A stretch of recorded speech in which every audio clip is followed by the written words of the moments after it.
Hello, everybody. Welcome to The Health Show. This is the episode 37th of The Health Show, and I'm super excited today. Why? It's because I have Mr. Habib Paracha on board. Before welcoming him, I'm just going to tell you guys that he's a huge inspiration for people, not just in the film industry. He's the image of the ever evolving Pakistani film industry. Moreover, he has an enormous body of experiences under his belt. He's the CEO of Centurion Entertainment. He's the director of so many companies that I just cannot name right now. And without further delay, I would like him to introduce himself. Welcome aboard, Mr. Habib. How are you today? I'm good, thank you. Thank you for having me on, Asad. Really quite humbling, and it's a pleasure to be on here. Thank you so much. So let's begin. First of all, tell me about this. Who is Mr. Habib? What's your story? What are you all about? Well, I think like most human beings, I keep evolving with time and experience. So, started out, as a young child in Hyderabad, grew up, moved to Karachi, changed multiple schools, multiple groups of friends, went through multiple years, some successful, some not so much. Kind of found my place in a couple of different industries, film being one of them, and trying to do the best I can in terms of promoting a softer image of Pakistan and also towards building out, positive narratives and just positive role models, etc., within Pakistan. All right. So tell me about this. Tell me about your experience with Hollywood. Your name, Habib Paracha, is kind of synonymous in Pakistan with Hollywood right now. Tell me about that and producing See, mega films such as, The Terminal, The Last Fulmaya, Strive, and whatnot. Tell me about all those experiences. I mean, I think I got lucky. To be very honest, I always would joke around with my father that is there something I can do where I have the ability to make money, to bring about a positive change, and also to be a person of influence. And we joke around, and I'd say, okay, maybe if I could do things over, I would do movies. And I mean, of course, when I was talking from the perspective of acting, and then it just happened that in 2014-15 an opportunity presented itself where I was able to go in as an investor into one of the movies. So from there, I realized the importance of film and how big an impact it can have on everything, quite frankly, from perceptions to name recognition to image building and even in terms of instilling certain ideals within a society. So, I've started pursuing it, and now, mashallah, 5 movies in. I'm working now on my first project in Pakistan, scheduled for completion sometime next year, inshallah. And, as they say, I still feel this is just the beginning. I plan to leverage this into several other industries and fields where I think, as a Pakistani, there needs to be a lot of things done, and within Pakistan as well as abroad. And I hope I can play my part to do that. Great. So I see there's a lot of things coming in, but tell me about Hard Kill. So that's like the new movie that's coming in. I think that's under production right now. So I'm It's super out inspired. actually. Bruce Willis. I Yeah, mean, yeah. So again, one of those where I was in January. I was in the US for uh, my second to last film, which was the last full measure, which was having its theatrical release and premiere. So I was in the US for that, and one of the producers on that was involved in this, and they asked me if I would like to get involved. So I very quickly, I didn't have much time to like really do much about it. I said, fine, let's, because I'm quite frankly a very big fan of Bruce Willis as well. So I flew out to Cincinnati in the middle of, well, 27th of January, something like that. I didn't have any winter clothes, so literally I'm wearing like a light summer jacket, and because I packed for Los Angeles and turn up over there, freezing myself, and 7 in the morning reporting on set. Spent the entire day on set. Had dinner with the cast and crew, and you know, I got to can meet all imagine of the them. humbling Understood. experience it would be, right, to meet so many people from the industry. Yeah, and actually, I mean, every set is so different. It's like making a new reality, right? Because each movie has a completely different script and theme to it. So every experience is unique, and you get to learn so much about creating environments, creating worlds, also just trying to fit in. Because being a guy from Pakistan, yes, I got an education in America for my university, but primarily my education's been in Pakistan. So, being in an environment where you don't know anyone, and every single day you have to incorporate yourself into an environment where those people may know each other for years, and you have to be the odd one out, and you go in and you have to fit in and not be awkward about it is not easy. It's not something everyone knows how to do. You have to learn, and I learned too. So, like, I feel quite confident in that now, that you can put me in any environment and I'll pick up very quickly, because first time it was awkward, second time a little less, so on and so forth. Now, having done it so many times, it becomes easier. And Right. So that's great. uh, Tell me about this. Tell me about Centurion Entertainment. What's it all about? And what? Where do you see that in the presence of Pakistani film industry? so Centurion is a company I started last year in Pakistan. When I mean, I'd come up with the idea that when I got into movies, initially I honestly didn't think too much on the angle Kiji Pakistan, because I didn't know where all of it is, and I had never had any experience with the Pakistani industry. I did know people who were in it, but that was the extent of it. I didn't have a vision to it.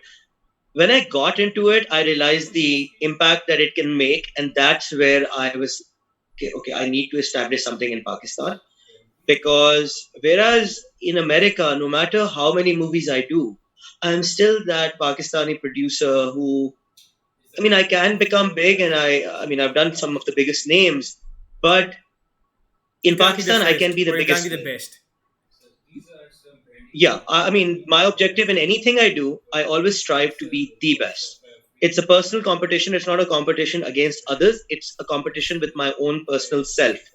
I have to strive to be a better person every single day of my life, in anything and everything that I so pick and choose to do. Whether it's knowledge acquisition, whether it's business, whatever it may be. And it's not targeted towards others, it's targeted towards myself and the business I'm in.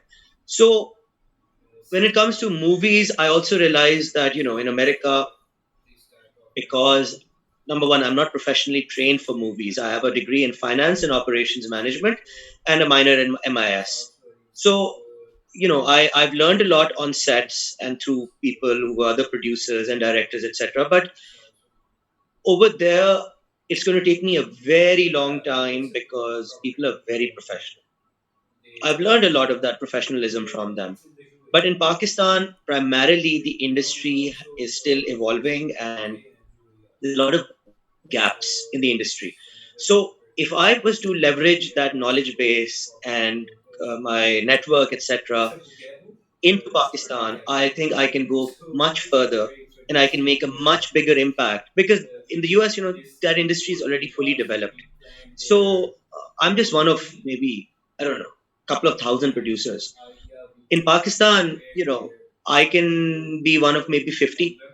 And even among those 50, I think with my resources, network, contacts, financial capabilities, etc., I think I can be among the top five, if not, you know, I'm not saying I'll be the biggest, but I can definitely count myself when I start to be in the top five.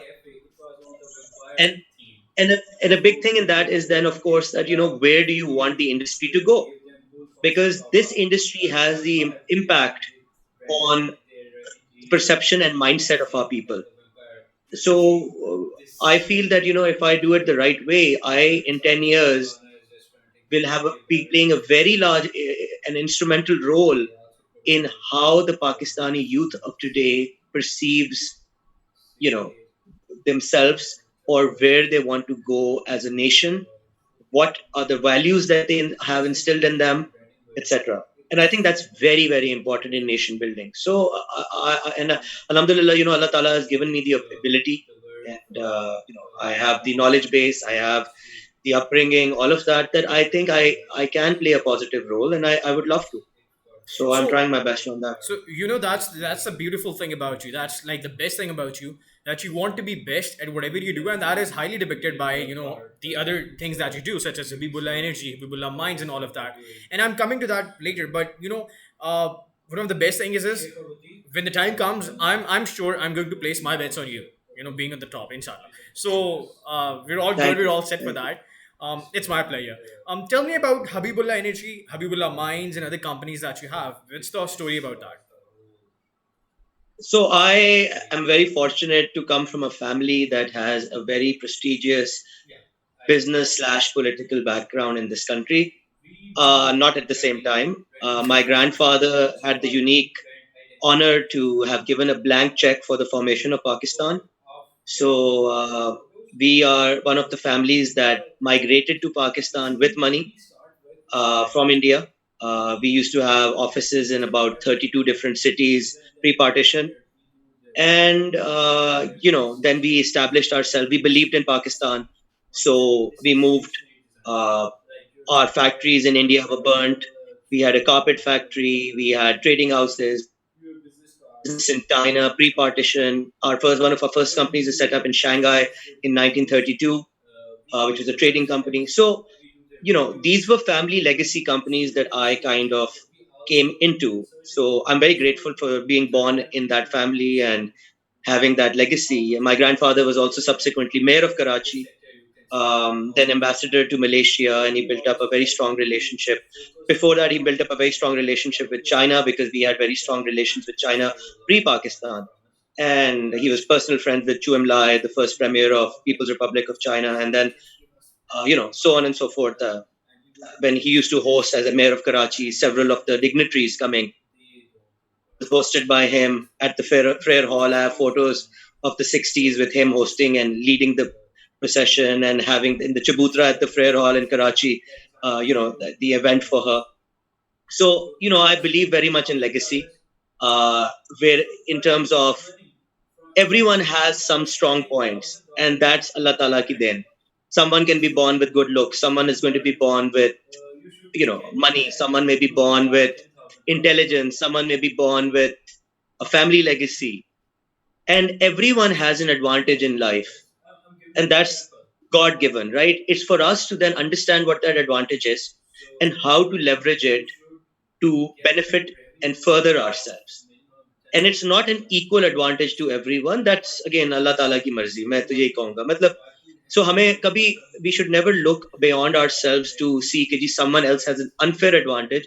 Look introspectively within ourselves to find what is our uniqueness and what is our advantage, and then leverage that to grow ourselves. So I'm trying to do that, and that's where these companies come in, where I was not the one who created these companies. I became a director in a lot of them. Habibullah Energy had the distinct thing of being one of the first IPPs in the country. We put up the power plant in Quetta. It was 140. We are subsequently out of the business. We sold out, but we were the only power plant in Quetta at that time, the only independent one, and providing electricity to Quetta. Um, Habibullah Mines is the oldest mining company in Pakistan. My grandfather was actually in coal mining also pre-partition. So when Pakistan was formed, the first Prime Minister Liaquat Ali Khan came to my dada and said, "Okay, we would like for you to do mining." And we were asked to put up mines in Balochistan, which was at that point not even a part of Pakistan. So my grandfather sent my uncle, and he set up mines in Balochistan. And subsequently in the 50s, we started mining in Sindh as well. So, again, legacy businesses which we set up, we bought. We were not gifted or, anything like that. We bought into a lot of these companies. Also went into textile.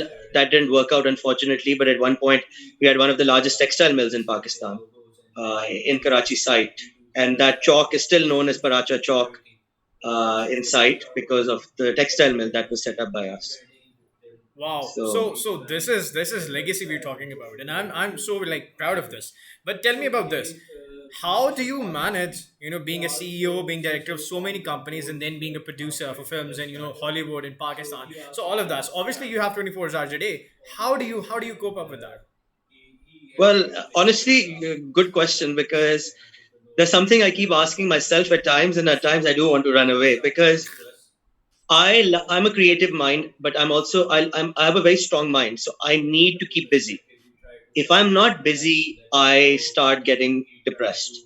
And I think that's normal. Like COVID played, we'll get to COVID, I guess, but because you wanted to ask health perspective as well. I can totally relate So with you. I had to keep myself busy, and since every business has its own pace, I realized that the only way I can keep busy is not by being involved in only just one sector.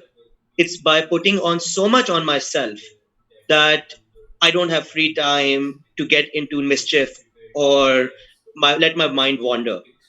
So I got into multiple businesses. Films, for example, the average turnaround on a movie is 2 to 2.5 years.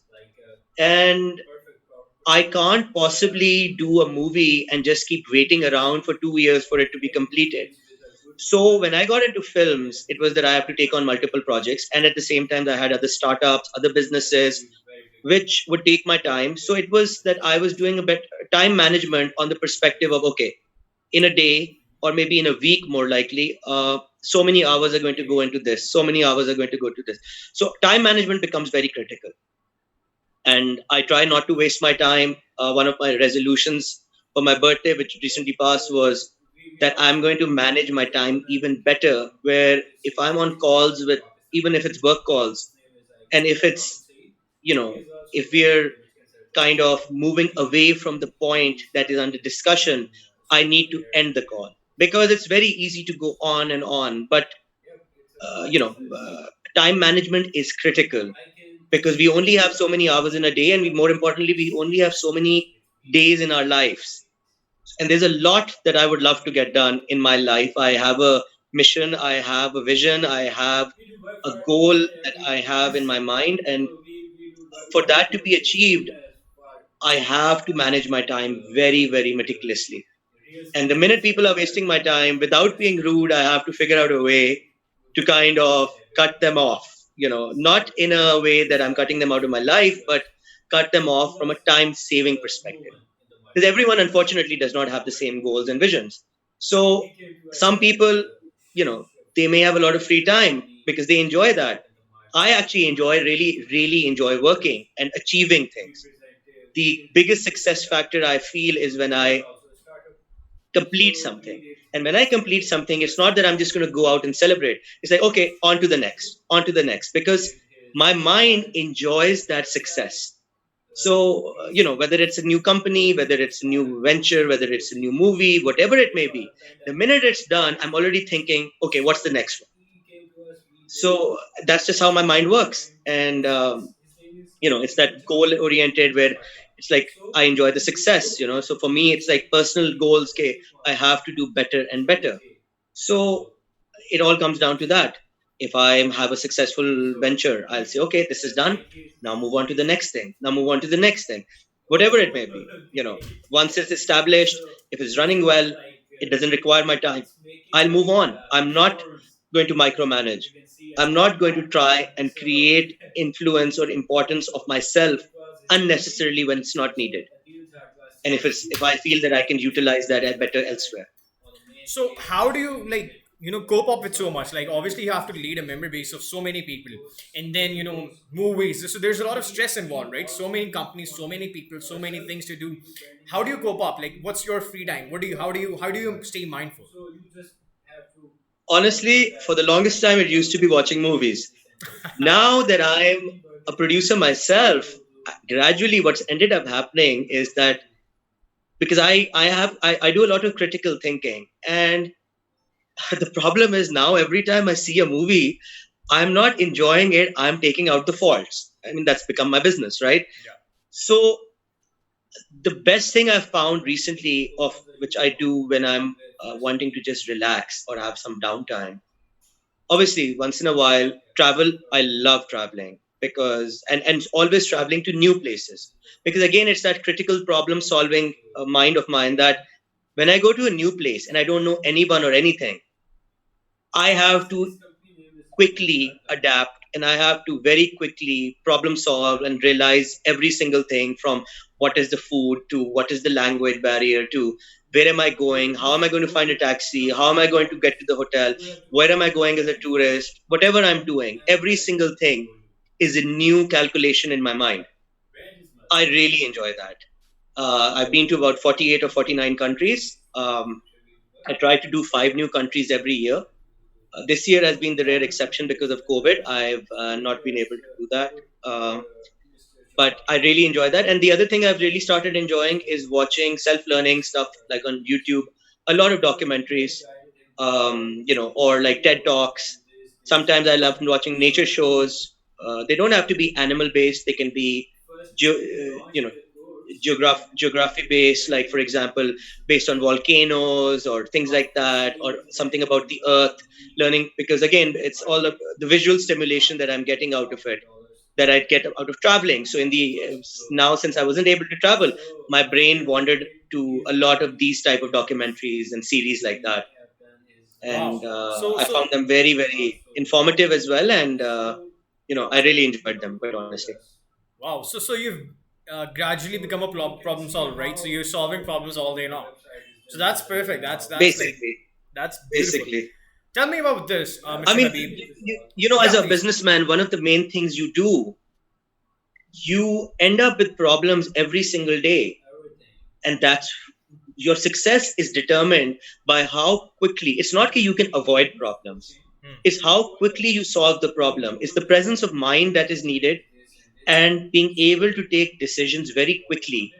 And even if it's the wrong decision, be able to correct that decision and accept that it's a wrong decision. That's what being a businessman is. And that's, I think, a key to anyone's success. If you look at some of the biggest people in the world, in the history of the world, you can take the biggest names: Warren Buffett, Bill Gates, Elon Musk, Jack Ma. I mean, depends on which region you go into. But, all of them have failures. All of them have had faults. It's not that you can be perfect. It's how quickly you resolve that. That's what determines their success. And I think like that's a very good way to look at it. And I personally look at all of them as indirectly as mentors, where I learn from them and I see, okay, yaar, galtiyan hongi, theek hai, karo. But quickly resolve them, accept them. Don't get stubborn on it and sit on it. Ki, nahi ji, galti nahi hai, galti nahi hai, galti nahi hai. And because, the amount of energy and time you're going to waste on that is actually negative. So you're better off accepting it, moving on. I've shut many businesses in my life also. I've had failures, even in Pakistan, where I've set up businesses, did not work the way I thought, sold them or shut them down. And I have absolutely no regret about it, because now when I look back, I say, ठीक है, पैसा ज़ाया हुआ. And I was fortunate enough again that I could afford to do that. But अगर मैं उसी पे लगा रहता, और पैसा भी ज़ाया होता और मेरा टाइम भी ज़ाया होता. So glad that I, got out of them when I did. And, That's a very so beautiful actually, approach. Thank you so much for sharing that. And it should be for everyone. The ROI of your time. That's the biggest question. Time is an asset. yes, It comes before everything, right? So tell me about this. time is the most important asset. Exactly, exactly. Tell me about this, Mr. Habib. So you're doing so many things. How are you creating an impact? So look, I mean, impact is relative.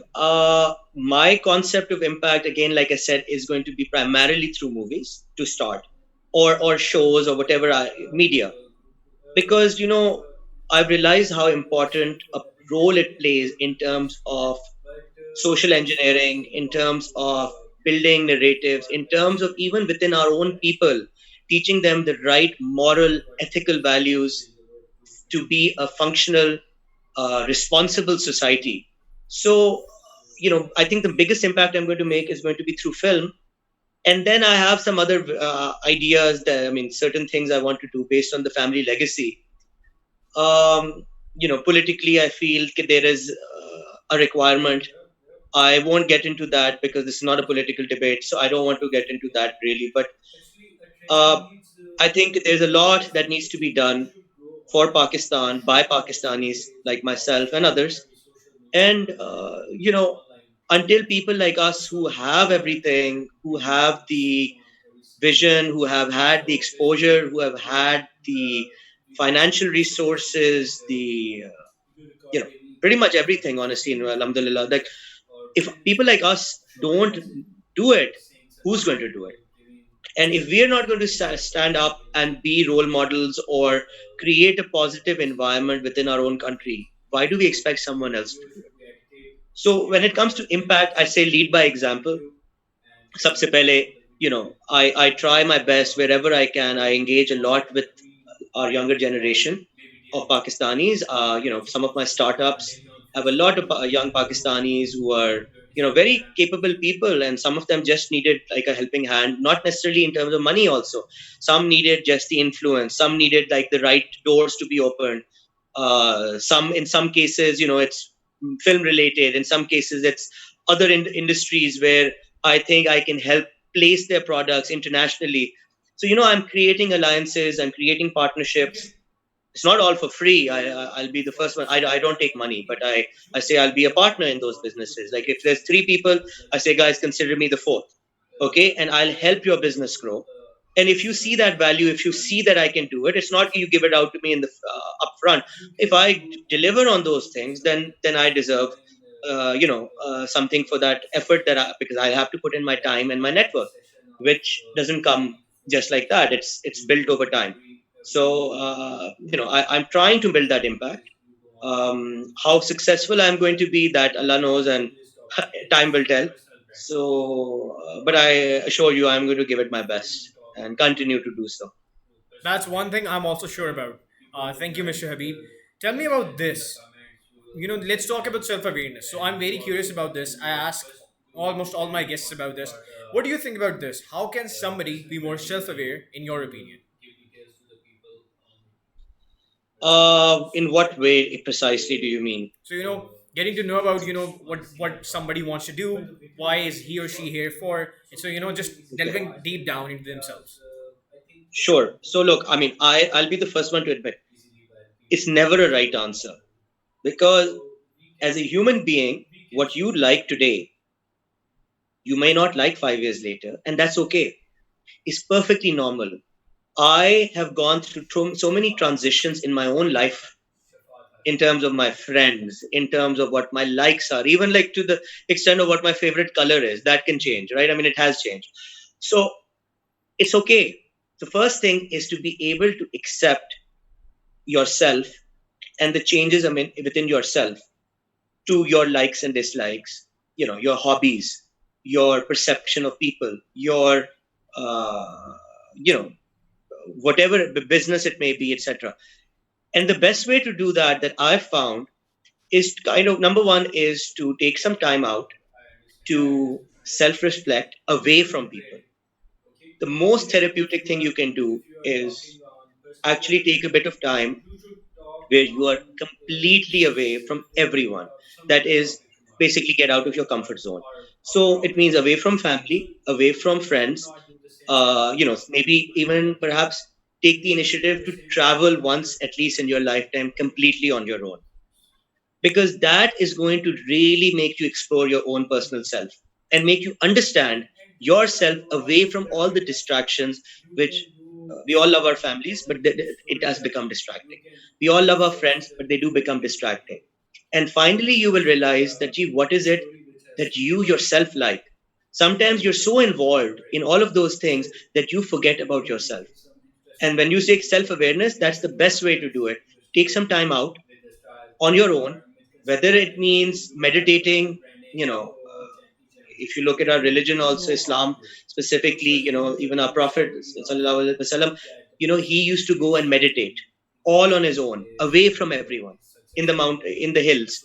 So, fine, today as an urban dweller, I can't do that, but maybe leave, go to another city, maybe take a trek to the mountains. Pakistan has some of the most beautiful, mountain sites and areas up in the north where people can go.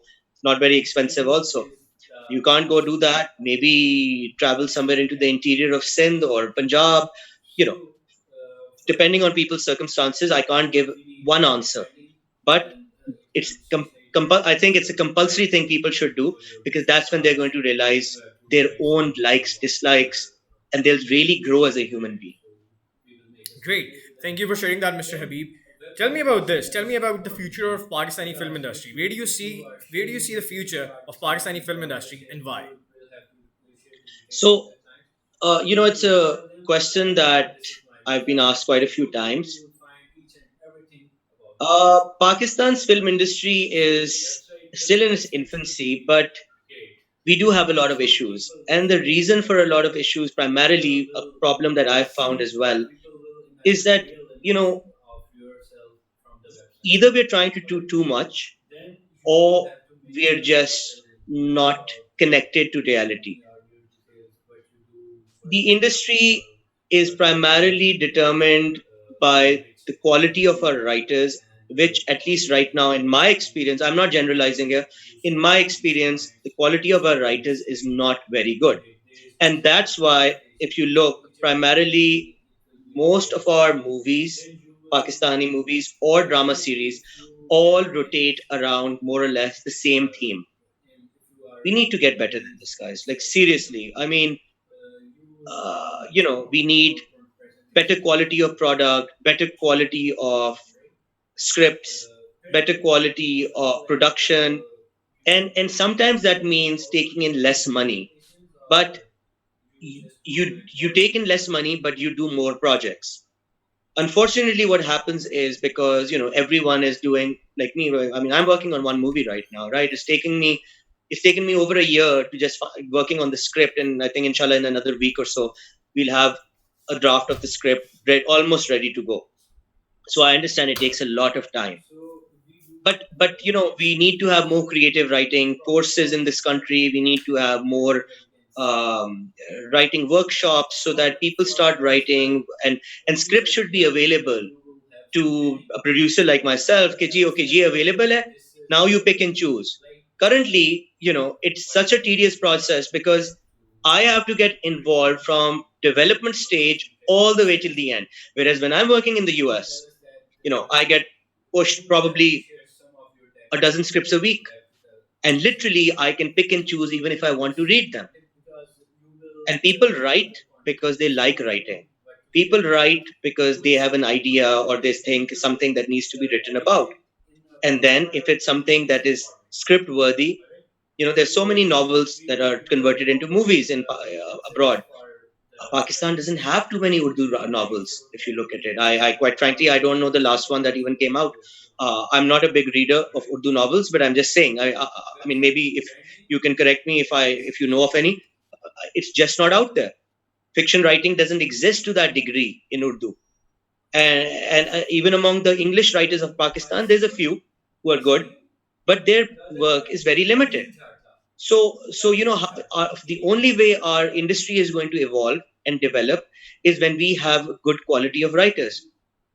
And then obviously we need a lot more cinemas. We need the price of the cinema tickets to be a lot lower.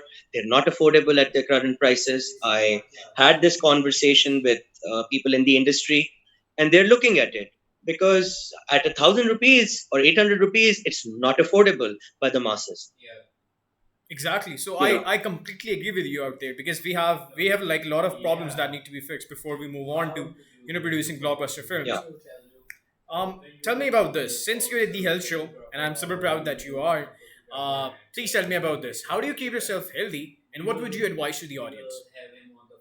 So COVID has been probably the worst time I have faced in my life ever, from multiple angles. Not that I got ill, but had a lot of financial setbacks. Number one, I had a lot of goals for this year, which all went out the door.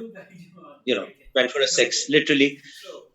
I was not able to go to the gym. I used to be quite regular at the gym. I had a personal trainer. I was working on my body and being healthy and whatnot.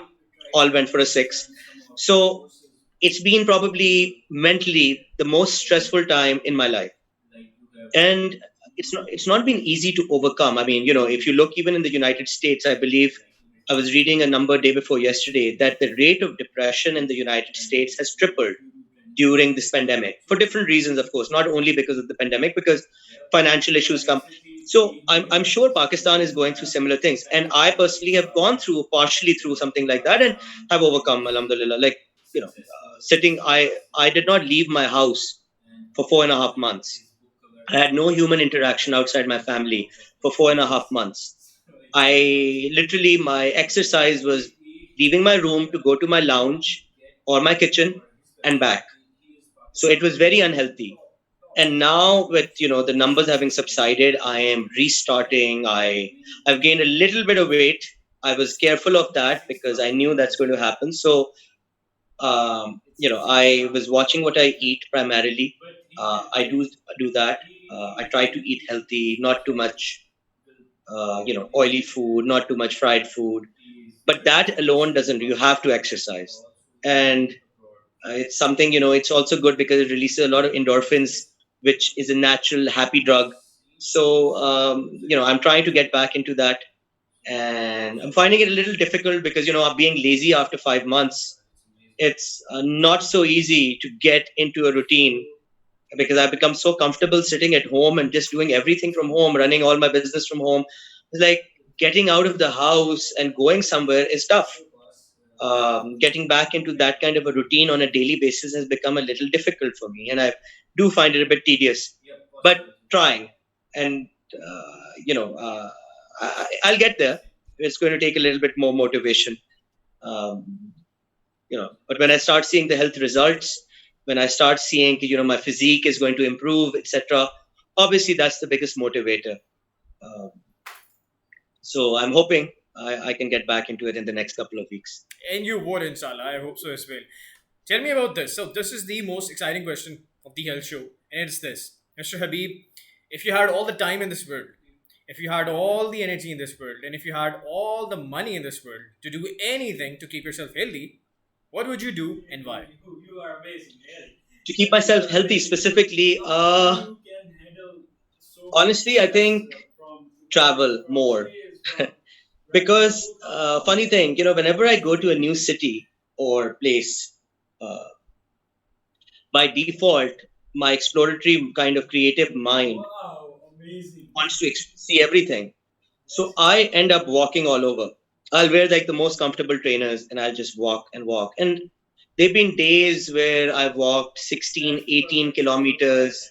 Especially, actually, I was in Florence. I walked Florence, Italy. I walked 16 kilometers in a day and I climbed 80 flights of stairs and I didn't even feel it, because I was exploring. I was going to the top of, towers to see those or like hills or whatnot. And the entire day went by so quickly, enjoyed it thoroughly, stopped for a coffee somewhere, had a light meal somewhere.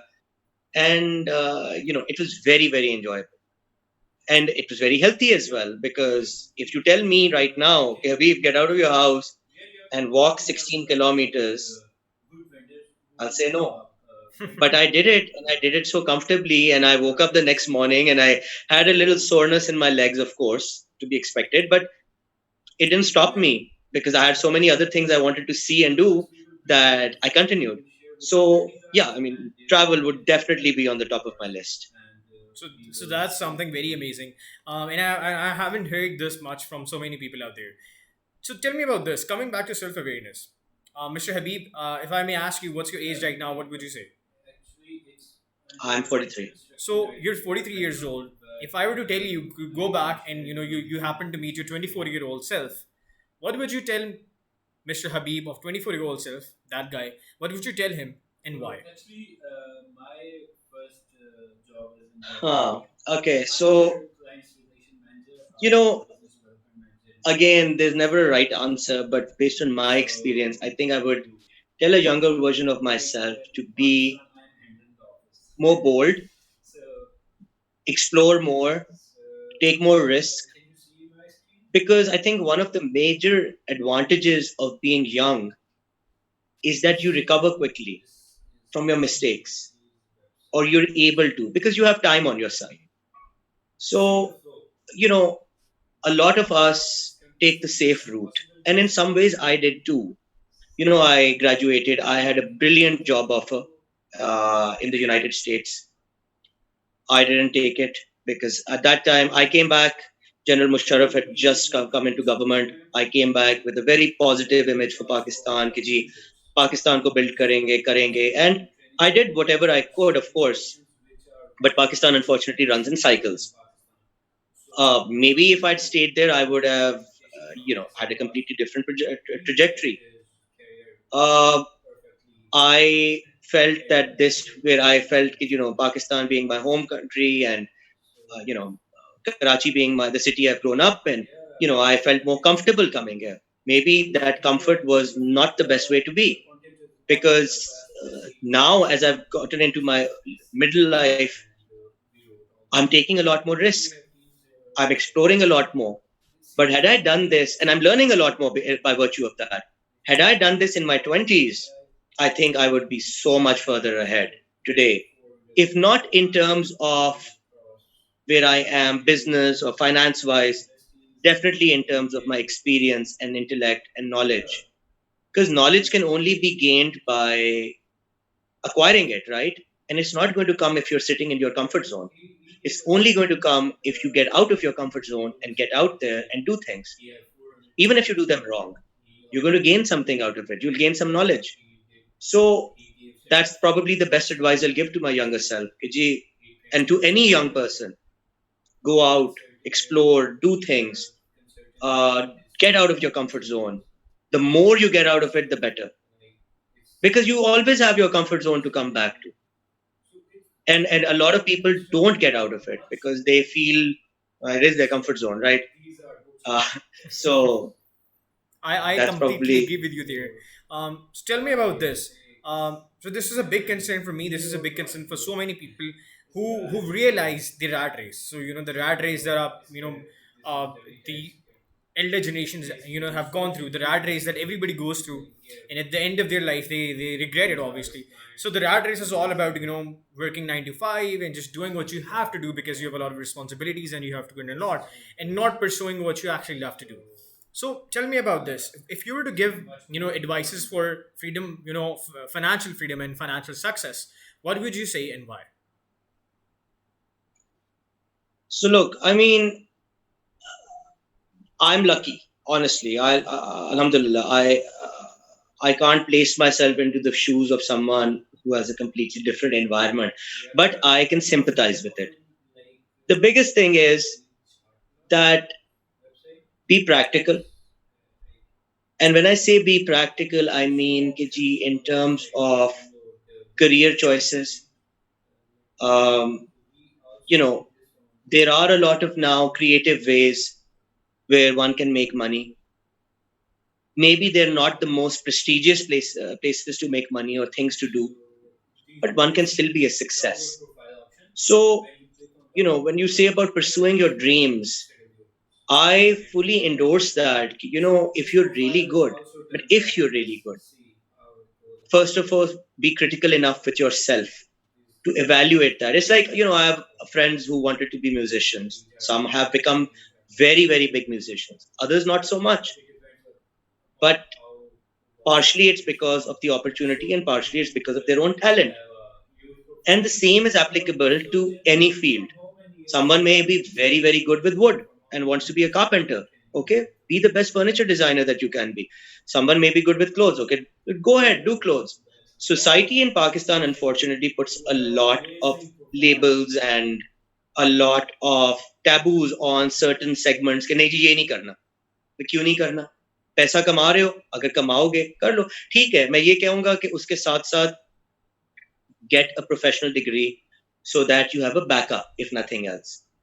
Build up on the side, maybe in your spare time. I know people in the United States, when they're passionate enough, they have two jobs. They do a 9 to 5, and if they're passionate enough, they're taking after hours evening classes for, like learning a degree or learning a skill.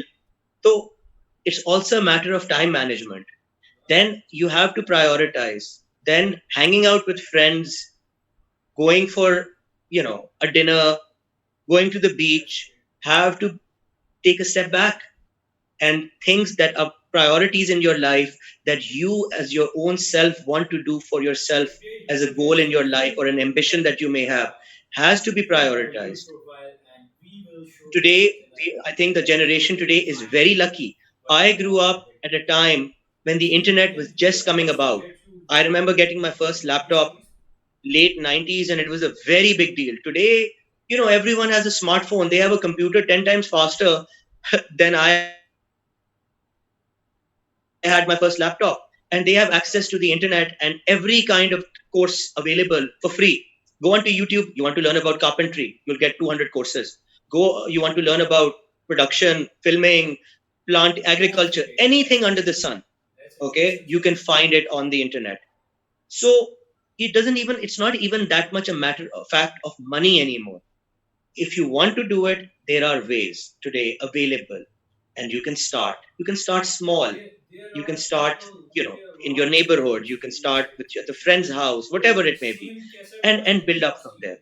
So that excuse is no longer there कि जी मैं कर नहीं सकता क्योंकि मेरे पास financial resources नहीं है. Because देखिए, education today is becoming more and more accessible and free. So, Right. you Thank you know, so much for sharing that, Mr. Habib. So I feel like everyone of us has 24 hours a day. No matter where we belong, no matter what backup we have, and so it depends how we use those 24 hours, right? How smartly we use those correct, 24 hours. correct. So Time management, exactly. absolutely. So tell me about this. It's my final question, and that is, what's that one thing you want to leave the audience with today? Look, I mean, as far as Pakistan goes, I would like to leave the audience with the same thing that I think every day. Okay, be a good human being, be a good person, think good, do good, do good for Pakistan. We are all part of the same country and the same nation, and if we all start to play our positive part towards building our nation, and this is especially directed at the younger generation, which accounts for more than 50% of our country today, population wise. Okay, it's our time. Whatever mistakes have been made, whatever ills have come in our society, there's a lot of those. The blame game can only go take us so far. It's time that we all start playing a positive role and start doing good for our own self and take accountability and for our own actions. And if each one of us can do that and be a responsible, good citizen and a good human being, I think this country has the potential to go very, very far. We have all the right mix, we have all the things correct. All we need is the right direction and the will. So if we all play our part to that, inshallah, Pakistan will be one of the best countries in the world in the coming years. Great. So I hope we can get there. Thank you so much, Mr. Habib, for your time. Thank you so much for being on this show. We've had some pretty deep conversations about life, about your self awareness, about financial freedom, and about Pakistani film industry. I'm very hopeful that with people like you, there's gonna be a big change in Salah in coming days, because Inshallah. nowadays the situation in Pakistan is very worryful, right? Again, thank you so much for your time. Thank you so much for coming in, and have a good day. Thank you. Thank you for having me. Goodbye. Take Allah care. Hafiz. Bye.